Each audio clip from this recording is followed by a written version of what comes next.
कहर बरपा रहा है और मुश्किल समय में धनबाद के निजी अस्पताल सेवा भाव भुलाकर मौका परस्त होते जा रहे हैं। ऐसा इसलिए क्योंकि डीसी को निजी अस्पतालों के लिए चेतावनी देनी पड़ रही है। क्यों चेतावनी देनी पड़ रही है और क्या चेतावनी देनी पड़ रही है, हालात क्या हैं, ये बता रहे हैं हम इस रिपोर्ट के जरिए।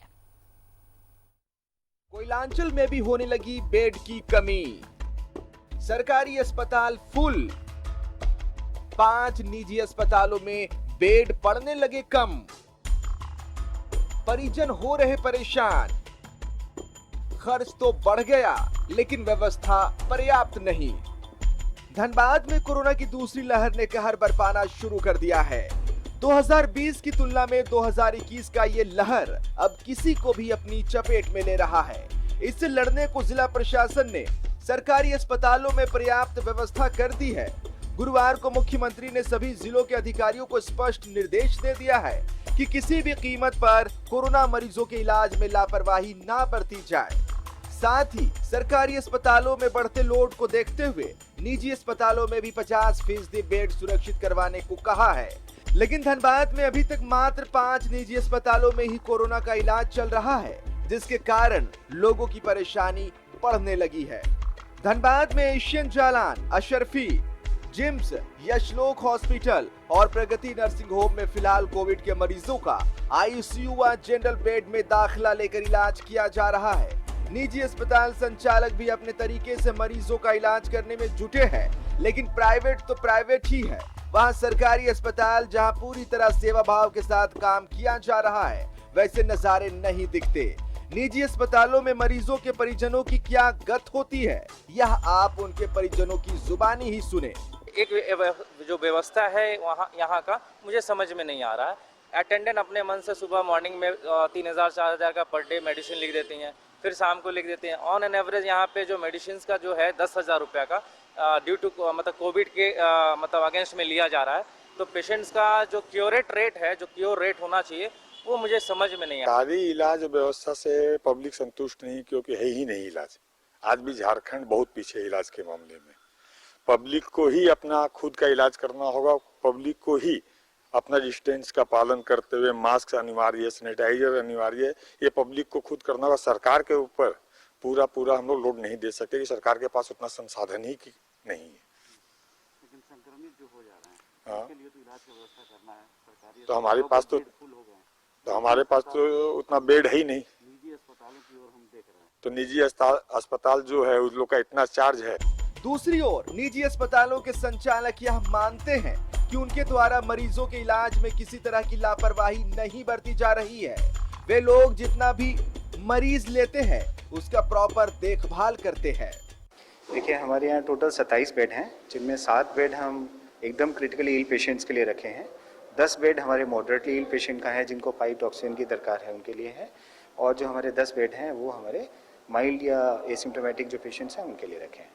हाँ, अभी सारे बेड्स ऑक्यूपाइड हैं। अभी मुझे जो खबर मिली है, एक पेशेंट का सीपीआर चल रहा है। बाईपैप मशीन की व्यवस्था है, नेबुलाइजेशन की व्यवस्था, जो भी आईसीयू में होनी चाहिए वो सारी व्यवस्था है, और वो एक्सक्लूसिव कोविड आईसीयू है। इसके अलावा 10 और जनरल बेड की व्यवस्था हमारे पास कोविड के लिए है। और कोविड से संबंधित जो भी प्रोटोकॉल हैं वो हम पूरी तरह फॉलो कर रहे हैं। सैनिटाइजेशन हो, पेशेंट आइसोलेशन हो, कांटेक्ट नहीं हो बाकी मरीजों से, और जो भी दवाइयाँ स्टैंडर्ड प्रोटोकॉल है, इंडियन गाइडलाइंस है, इंटरनेशनल गाइडलाइंस है, वो हम फॉलो कर रहे हैं। डेली ब्लड टेस्ट किया जा रहा है। नहीं, हम लोग जितने लोगों को एडमिट कर रहे हैं, हमारा पूरा प्रयास है कि उनको समुचित केयर मिले, और सरफी हॉस्पिटल में क्वालिटी से कॉम्प्रोमाइज़ करने की कोई बात नहीं है।